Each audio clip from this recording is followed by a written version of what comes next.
छत्तीसगढ़ विधानसभा का मानसून सत्र गरमाया, कई अहम मुद्दों पर हंगामा। विधानसभा के मानसून सत्र का आज का दिन गर्मा गर्म यानी कि बहस और हंगामे से भरपूर रहा। सत्र की शुरुआत पूर्व राज्यपाल शेखर दत्त और पूर्व मंत्री राजा सुरेंद्र बहादुर सिंह को श्रद्धांजलि देने के साथ हुई। इसके बाद राजस्व निरीक्षक परीक्षा में गड़बड़ी, खाद्य संकट और विश्वविद्यालय भर्ती घोटाले जैसे मुद्दों पर विपक्ष ने सरकार को घेरा। राजस्व परीक्षा घोटाले की जांच अब EOW को सौंपी गई है। विश्वविद्यालय भर्ती में भी गड़बड़ी की जांच जारी है। खाद की कमी पर विपक्ष ने स्थगन प्रस्ताव लाया, लेकिन चर्चा अस्वीकार कर दी गई। जवाब में कृषि मंत्री ने वैकल्पिक उर्वरकों की व्यवस्था का हवाला दिया। तीखी बहसों और हंगामे के बीच विपक्ष ने सदन से वॉकआउट कर दिया।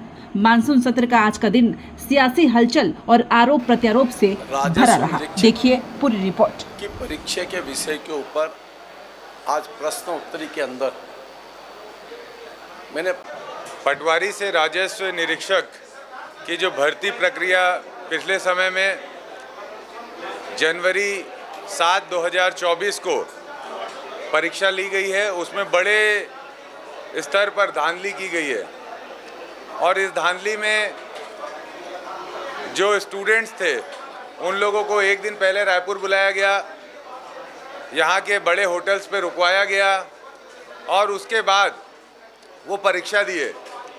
परीक्षा में दो भाई या एक ही परिवार के 3 सदस्य सेम नंबर्स पाए हैं।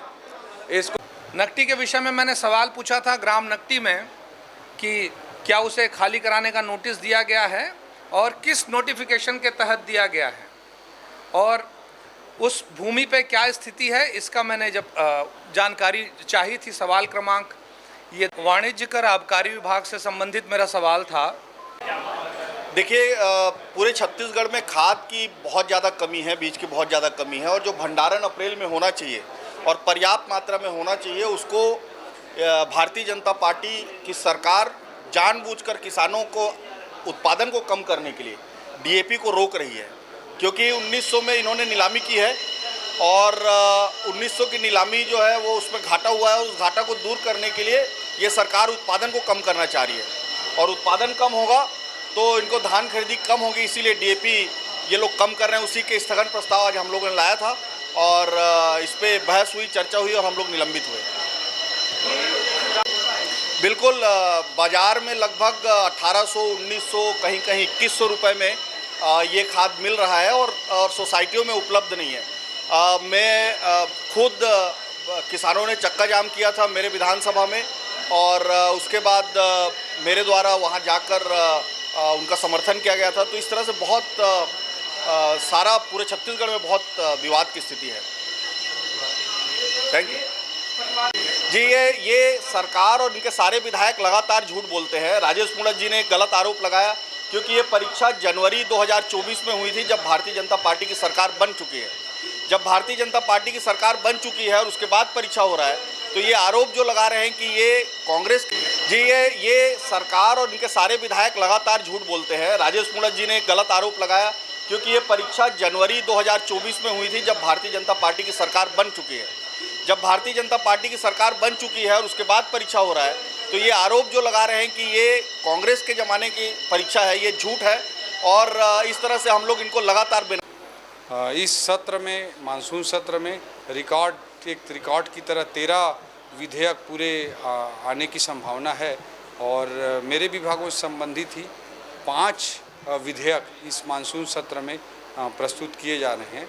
इसमें SCR का, स्टेट कैपिटल रीजन से संबंधित विधेयक, जो छत्तीसगढ़ के विकास यात्रा को ग्रोथ इंजन के रूप में डिफाइन करते हुए, स्थापित करते हुए रायपुर, नवा रायपुर, बिरगांव, दुर्ग, भिलाई, राजनांदगांव, इन सब क्षेत्रों को जोड़ते हुए एक NCR की तर्ज पर, नेशनल कैपिटल रीजन की तर्ज पर स्टेट कैपिटल रीजन बनाने से संबंधित एक विधेयक आ रहा है, जो मुझे लगता है कि बहुत ही महत्वपूर्ण होगा। आने वाले दशकों में छत्तीसगढ़ की विकास यात्रा को एक ग्रोथ इंजन स्थापित करते हुए आगे बढ़ाने वाला होगा। इसी तरह से पेंशन फंड पर आधारित विधेयक भी आ रहा है, इसका भी बहुत दूरगामी प्रभाव होगा। आने वाले समय में पेंशन ज़रूरतें बढ़ेंगी और उसके लिए अभी से हम पेंशन के लिए पैसा राशि इकट्ठा करने का प्रावधान कर रहे हैं ताकि राज्य के दूरगामी वित्तीय हितों को सुरक्षित किया जा सके। आज ही केवल सारे पैसे को खर्च ना करके भविष्य के लिए पेंशन ज़रूरतों के लिए पेंशन फंड स्थापित करने का काम अगर करने वाला विधेयक भी इस बार हम लाने जा रहे हैं। ग्रोथ एंड स्टेबिलिटी फंड भविष्य के लिए एक बेहतर आर्थिक स्थिरता की दृष्टि से यह भी एक नया विधेयक हम लाने जा रहे हैं। इसके अलावा बजट में जो हमने ऐलान किया था कि 10 साल से पुराने विभिन्न प्रकार के कर जो 25,000 से कम की देयता थी, ऐसे 65,000 से अधिक मामले थे, 40,000 से अधिक व्यापारी इससे प्रभावित थे। इस बजट में हमने ऐलान किया था कि एक झटके में उसे माफ़ करके किया जाएगा। इसमें टैक्स तो केवल लगभग 10 करोड़ के आसपास था, पूरा टैक्स सब 65,000 केस को मिलाकर, किसी का 5,000, किसी का 2,000, किसी का 10,000। हालांकि विष्णुदेव साय से मैंने पूछा था कि दिसंबर 2018 से जून 2023 के बीच पूर्ववर्ती सरकार के द्वारा आरंभ कौन कौन सी योजनाएं बंद किया गया है और कौन सी योजनाएं जारी है। ये उसका उत्तर है, मुझे दिया गया। और बहुत मज़ेदार बात यह है कि सरकार ये कह रही है 15 नंबर कृषि विभाग, राजीव गांधी किसान न्याय योजना जारी है, गोधन न्याय योजना जारी है, बेरोजगारी भत्ता योजना जारी है, राम वनगमन पर्यटन परिपथ जारी है, मानस मंडली प्रोत्साहन योजना जारी है, ये सब जारी है। अरे भाई, उनकी सरकार थी, वो अपनी योजना चलाए, उनकी योजना को हम क्यों ढोते रहेंगे। हमें जनहित में, प्रदेश के हित में, प्रदेश के बेहतरी के लिए, बेहतर बनाने के लिए यहाँ के जो ज़रूरत होगी उसके आधार पे हम अपना काम कर रहे हैं।